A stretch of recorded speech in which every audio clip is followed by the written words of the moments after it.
Hello everyone.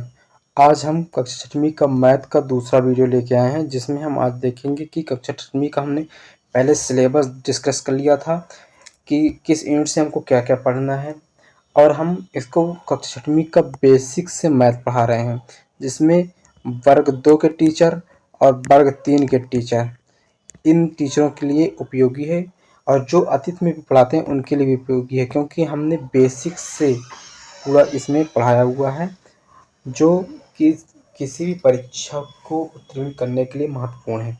क्योंकि इसमें हम अपने नोट्स तथा अपने अनुभव दोनों का प्रयोग कर कक्षा छठवीं का मैथ को डिस्कस किया है, और हमने पहले वीडियो में कक्षा छठवीं का सिलेबस का ओवरव्यू डिस्कस कर लिया था। अगर आप बच्चे हैं या टीचर्स हैं तो उस जो छठवीं पढ़ाते होंगे तो उनके लिए सिलेबस को एक बार ज़रूर देखना चाहिए।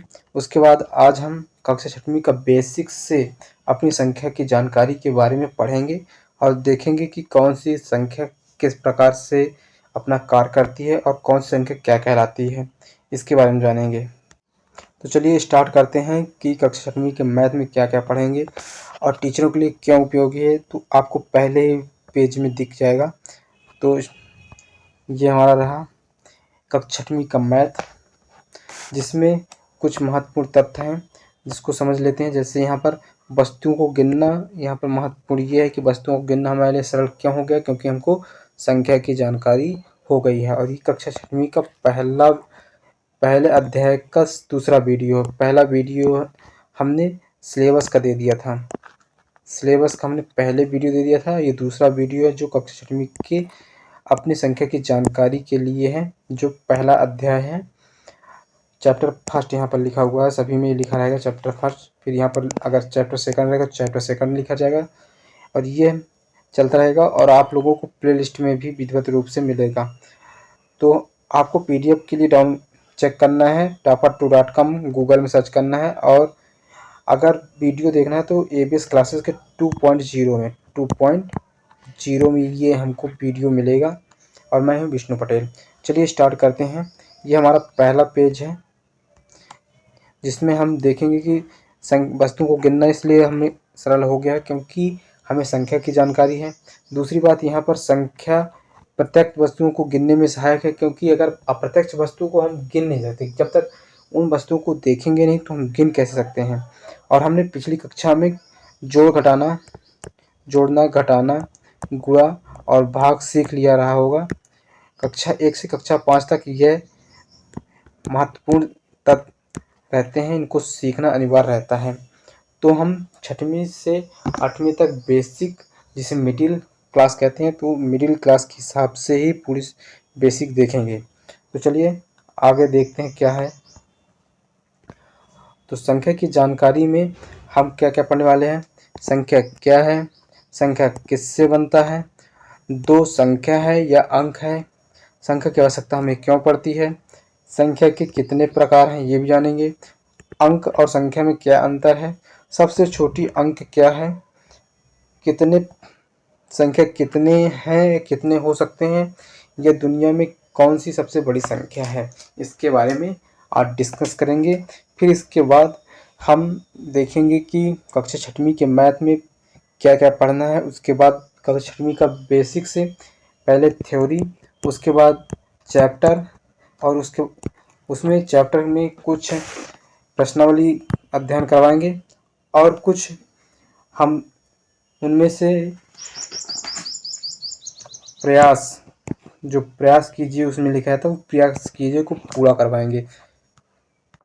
चलिए जानते हैं कि संख्या क्या है। तो इसके लिए संख्या क्या है इसमें आ गए।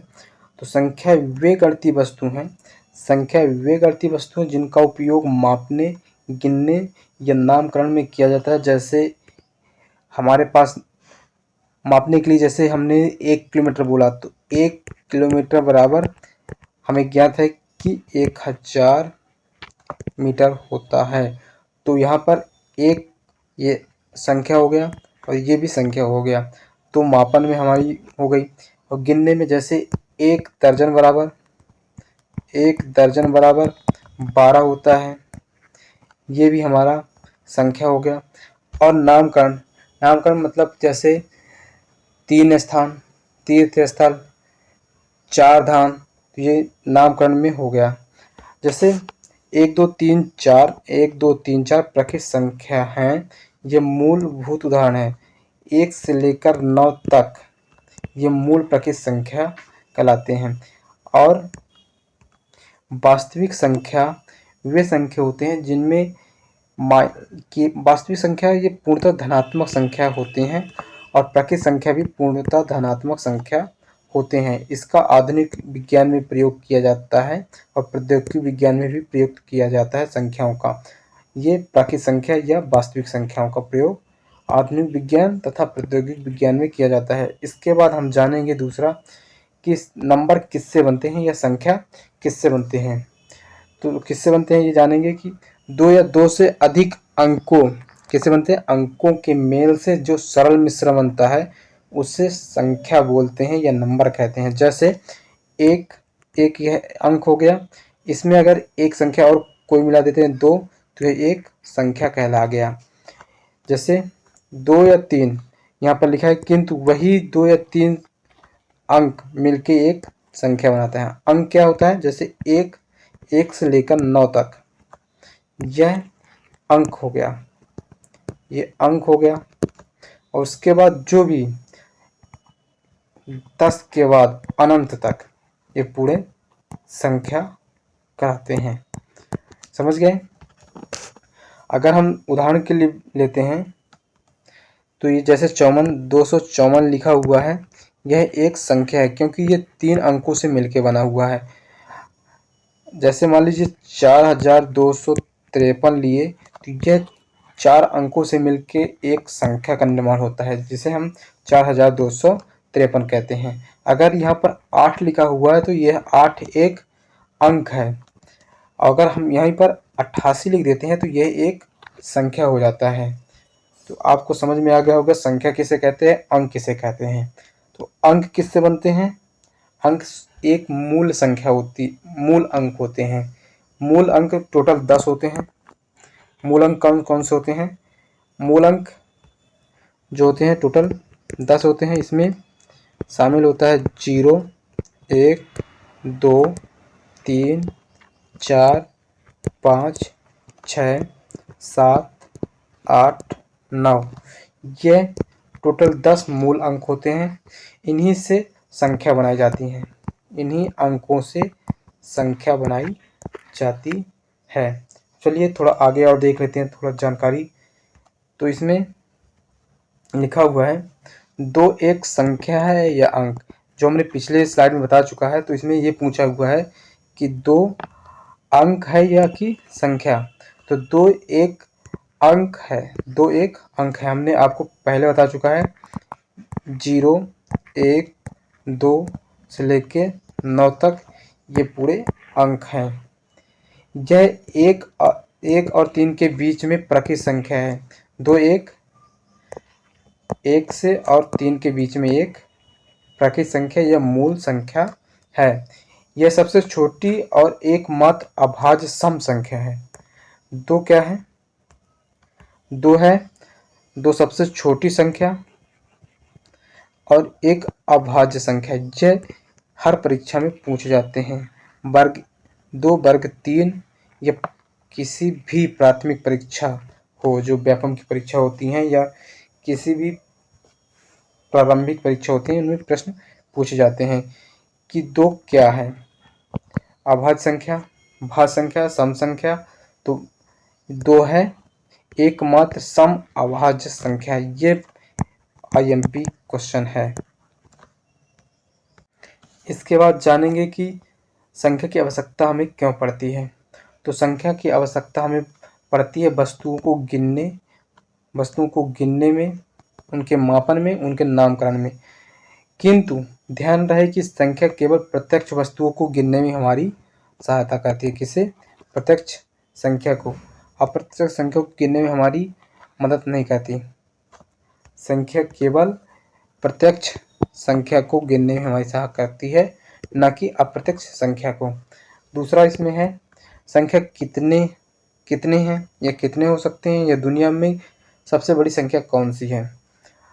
तो अभी तक जो भी ज्ञात होते हैं संख्या, वे नॉर्मल इन्हीं 9 मूल संख्याओं से बनाए जाते हैं, इन्हीं 10 मूल संख्याओं से बनाए जाते हैं। किंतु सबसे अंतिम संख्या अनंत है। अभी तक कोई संख्या की ज्ञात नहीं हो, सबसे बड़ी संख्या की ज्ञात नहीं की जा सकती। शून्य ही एक ऐसा संख्या है जो सबसे बड़ी संख्या हो सकती है। शून्य क्या है? शून्य एक ऐसी संख्या है जो सबसे बड़ी संख्या हो सकती है। ये इम्पोर्टेंट है, ये वाला प्रश्न सभी दृष्टिकोण से, और ये भी प्रश्न यहाँ से इम्पोर्टेंट है, इसको ध्यान में रखें। दो बहुत महत्वपूर्ण हैं, जो वर्ग 3 और वर्ग 2 शिक्षक के लिए बहुत ही महत्वपूर्ण क्वेश्चन हम इसमें लेके आए हैं। और कक्षा 6 से कक्षा 8 तक के मैथ इसी 2.0 में पढ़ाए जाएंगे, एबीएस क्लासेस के 2.0 में। ये लोगो एबीएस क्लासेस का और ये 2.0 एबीएस क्लासेस का है। जैसे हम आपको दिखा देते हैं,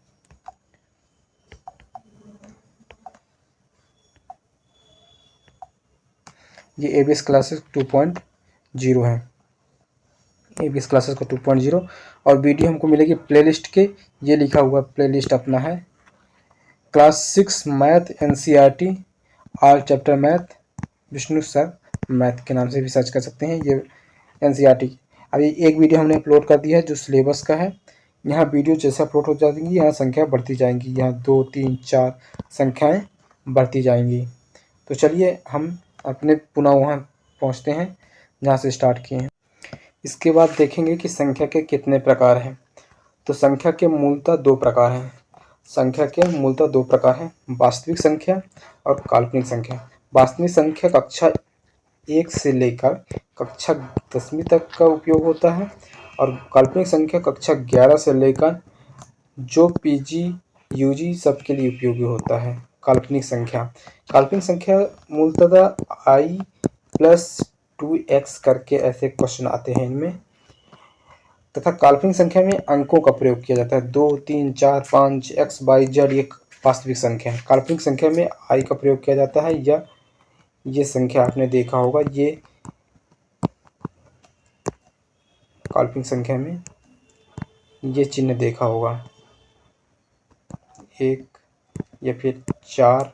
इसका प्रयोग हम आगे भी बताएंगे इसी वीडियो में कि इसका प्रयोग कहाँ किया जाता है, कैसे संख्याओं को हल किया जाता है। तो संख्या कितने प्रकार के होते हैं? संख्या मूलतः 2 प्रकार के होते हैं, वास्तविक संख्या, काल्पनिक संख्या। वास्तविक संख्या भी 2 प्रकार के होते हैं, परिमेय संख्या, अपरिमेय संख्या। परिमेय संख्या आप देखे होंगे, परिमेय संख्या क्या कहलाता है, और अपरिमेय संख्या। परिमेय संख्या p/q के रूप में होता है, p/q के रूप में। अपरिमेय संख्या रूट के रूप में होता है, यह आप देखे होंगे।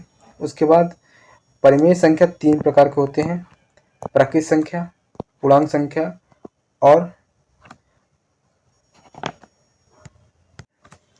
परिमेय संख्या 3 प्रकार के होते हैं, प्राकृत संख्या, पूर्ण संख्या और पूर्णांक संख्या।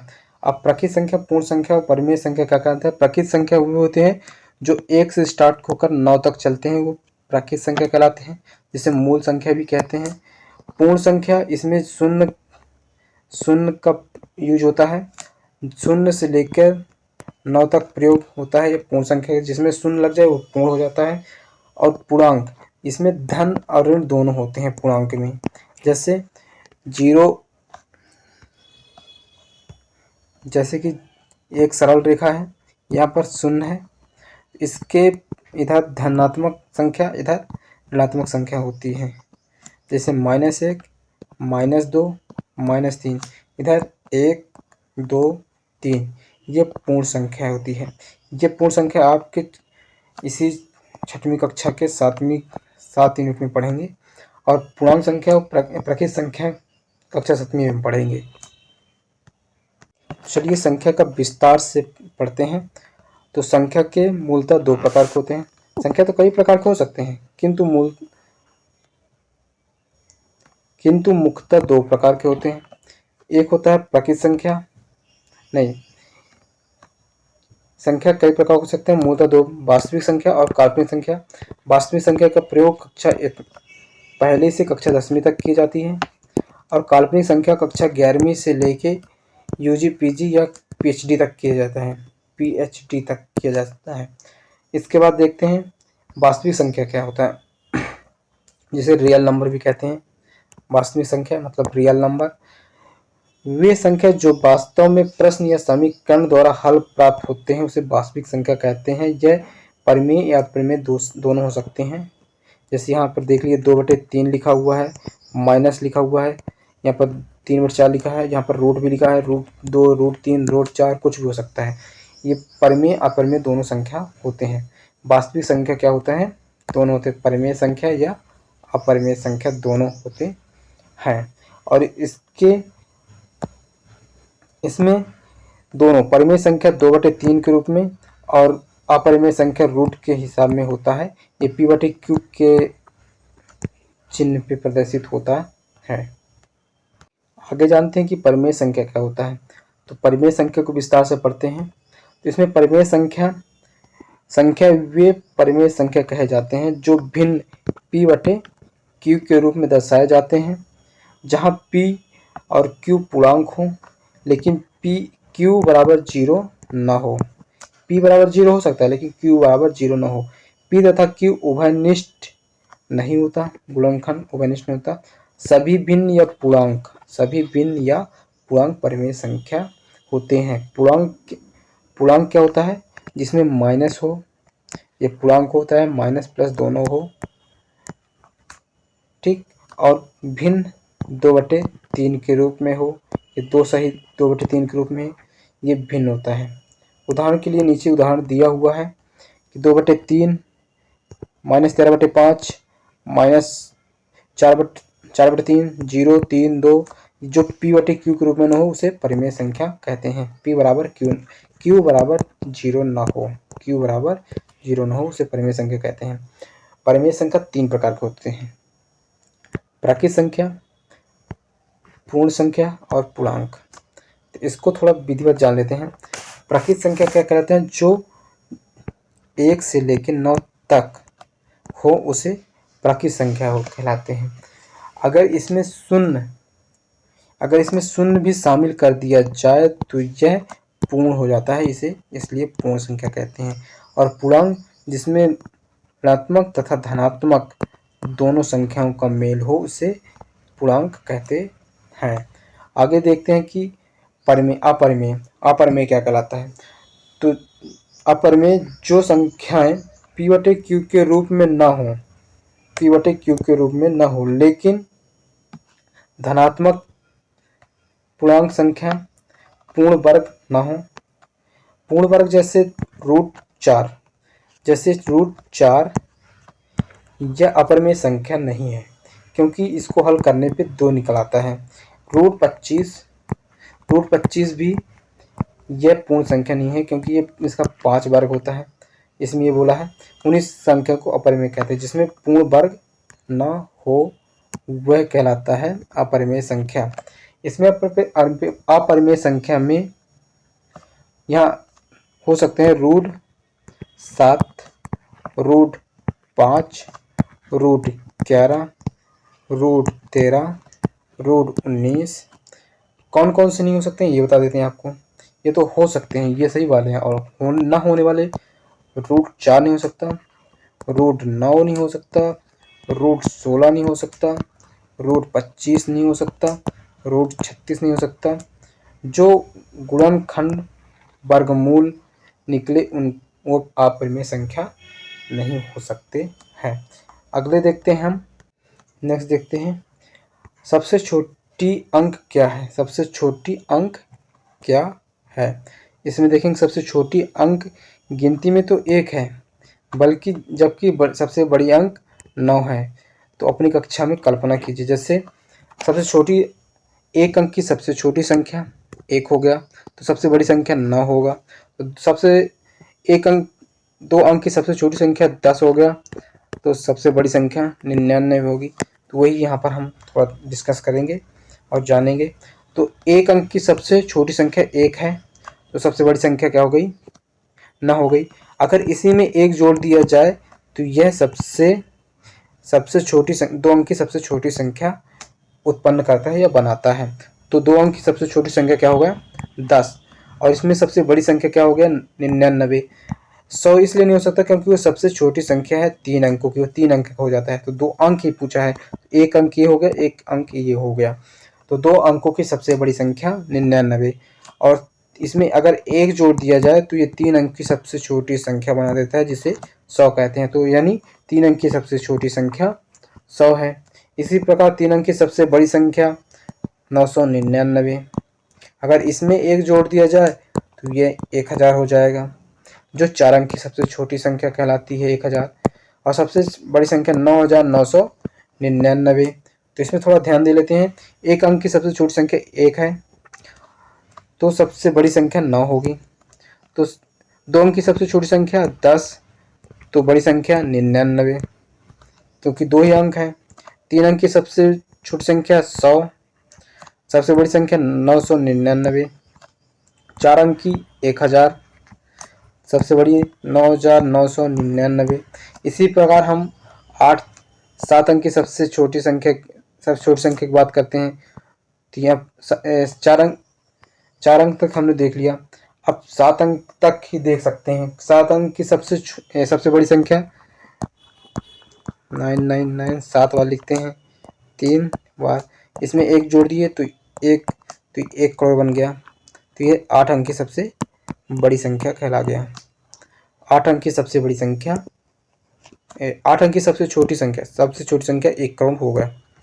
8 अंक की सबसे छोटी संख्या 1 करोड़। चलिए ठीक है, आगे देखते हैं। इसके बाद आगे देखते हैं। तो यहाँ पर हमारा बेसिक क्या होता है, बेसिक हमारा समाप्त होता है। अब हम कक्षा 6वीं का मैथ जो है उसको पढ़ेंगे। यहाँ पर बेसिक समाप्त हुआ। उसके बाद हम कक्षा 6वीं का मैथ स्टार्ट करेंगे, जो बेसिक होगा। पहला पेज, फिर उसके बाद दूसरा पेज, संख्याओं को तुलना, उसके बाद संख्या कैसी बनती है इसके बारे में जानेंगे, वो अगले वीडियो में जानेंगे। तब तक के लिए जय हिंद, वंदे मातरम।